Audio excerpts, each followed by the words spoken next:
Breaking చూస్తున్నాం. శ్రీశైలంలో అర్ధరాత్రి భారీ అగ్ని ప్రమాదం చోటు చేసుకుంది. శ్రీశైలంలోని లలితాంబ షాపింగ్ కాంప్లెక్స్ లో భారీగా మంటలు చెలరేగాయి. సమాచారం అందుకున్న ఫైర్ సిబ్బంది మంటలను అదుపులోకి తెచ్చేందుకు ప్రయత్నిస్తున్నారు. ఈ ఘటనలో 14 షాపులు పూర్తిగా అగ్నికి ఆహుతయ్యాయి. 2 కోట్లకు పైగా ఆస్తి నష్టం సంభవించినట్లు అంచనా వేస్తున్నారు. ఇదిలా ఉండగా ప్రమాదాన్ని నివారించేందుకు ముందస్తుగా ఎటువంటి ఫైర్ సేఫ్టీ నియమాలను పాటించలేదని దేవస్థాన అధికారులపై ఆరోపణలు వెల్లువెత్తుతున్నాయి.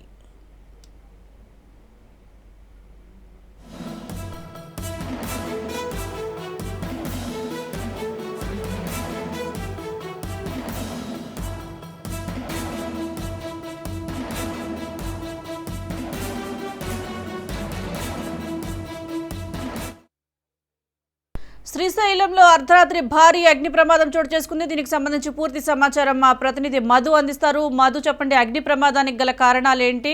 అసలు అగ్ని ప్రమాదంలో ఎంత మేర ఆస్తి నష్టం జరిగి ఉండొచ్చు?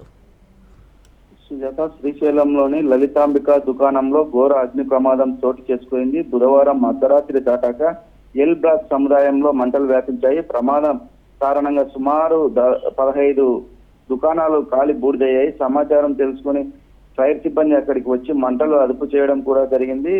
దేవస్థానం ఈవో లవన్న కూడా సంఘటనా స్థలానికి చేరుకుని పరిశీలించడం కూడా జరిగింది. శ్రీశైల దేవస్థానంలో ఈ షాపింగ్ కాంప్లెక్స్ అనేది నూతనంగా నిర్మించడం జరిగింది. అయితే దగ్గరగా ఈ షాపులు ఉండడము, ఎలక్ట్రికల్ విధానం కూడా అది అన్ని ఇబ్బందికరంగా ఉండడం కూడా ఈ అగ్ని ప్రమాదం కూడా చోటు చేసుకున్నట్లు కూడా ప్రాథమిక అంచనా కూడా చేస్తున్నారు.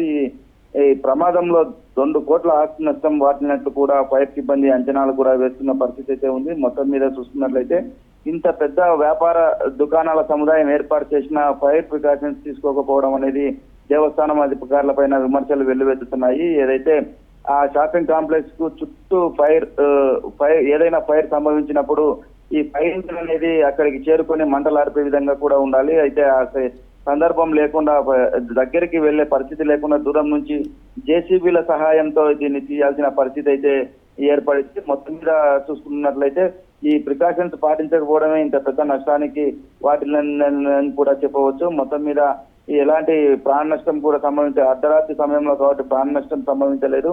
ఆస్తి నష్టం మాత్రమే వాటిల్లింది. ఫైర్ సిబ్బంది ఈ మంటలు ఎలా వ్యాప్తి చెందాయి, షార్ట్ సర్క్యూట్ తోనా లేక మరి ఇంకేమైనా ప్రమాదంలోనా అని చెప్పేసి విచారణ కొనసాగిస్తున్నారు. సుజాత, మధు, మంటలు ఇప్పటికే అదుపులోకి వచ్చాయా? మరి దీనిపై అధికారులు ఏమంటున్నారు? అర్ధరాత్రి సమయంలో చెరడంతో అందరూ నిద్రపోతున్న సమయంలో ఈ మంటలు చెలరేగాయి. దీంతోనే 15 షాపులు ఏ ఒక్కటి కూడా బయటికి తీసుకునే విధం లేకుండా అన్ని ఖాళీ బూడిదైపోయిన పరిస్థితి అయితే నెలకొంది. యంత్రాల సహాయంతో భారీ సమయం వెచ్చించాల్సి వచ్చింది. ఫైర్ ఇంజన్లకు ఫైర్ సిబ్బంది కూడా ఎంతో కష్టపడ్డారు. ఇప్పటి వరకైతే ప్రస్తుతానికి మంటలు అదుపులోకి వచ్చాయి.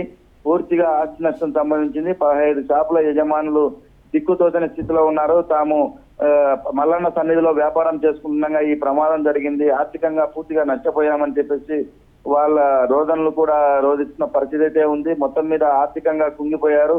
మమ్మల్ని ఏదే విధంగానైనా ప్రభుత్వం ఆదుకోవాలని కూడా మొరపెట్టుకుంటున్నారు. అయితే ఈ షాపులకు సంబంధించి ఇన్సూరెన్స్ ఏమైనా చేశారా లేదా అనేది కూడా ఆరా తీస్తున్న పరిస్థితి.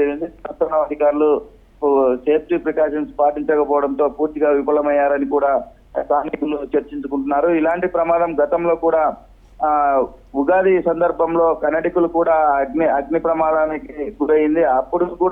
అప్పుడు నేర్పించిన పాఠాలు కూడా నేర్చుకునే పరిస్థితి లేరు. అప్పుడు జరిగిన సంఘటనను దృష్టిలో ఉంచుకొని ఈ కొత్తగా నూతనంగా నిర్మించిన షాపింగ్ కాంప్లెక్స్ లో సేఫ్టీ ప్రికాషన్స్ తీసుకుంటే ఇంత భారీగా ఆస్తి నష్టం వాటిల్లదని కూడా స్థానికులు చెప్తున్న పరిస్థితి అయితే ఉంది. Sujatha, right, thank you Madhu.